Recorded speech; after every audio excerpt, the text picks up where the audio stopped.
વડોદરાના election ward number 12 માં આવેલ પ્રમુખ સ્વામી કુટીર સોસાયટીમાં પાણી લીકેજની ઘટના સામે આવી છે.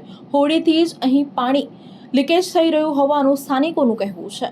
વડોદરા શહેરના વોર્ડ નંબર 12 માં આવેલી પ્રમુખ સ્વામી કુટીર સોસાયટીમાં પાણીના લીકેજ ગંભીર સ્વરૂપ ધારણ કર્યું છે.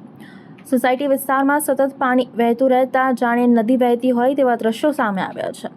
સ્થાનિકો દ્વારા ઓનલાઈન ફરિયાદ નોંધવામાં આવી હોવા છતાં આજ દિન સુધી સમસ્યાનું નિરાકરણ આવ્યું નથી.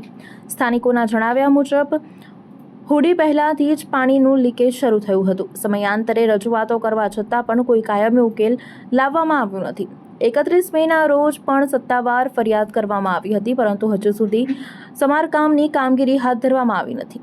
વાયરલ થયેલા વિડીયોમાં સતત વહેતું પાણી સ્પષ્ટ રીતે જોવા મળી રહ્યું છે, જેના કારણે પાણીનો વ્યય થવા ઉપરાંત રસ્તાઓને પણ નુકસાન પહોંચાડવાની ભીતિ વ્યક્ત કરવામાં આવી રહી છે.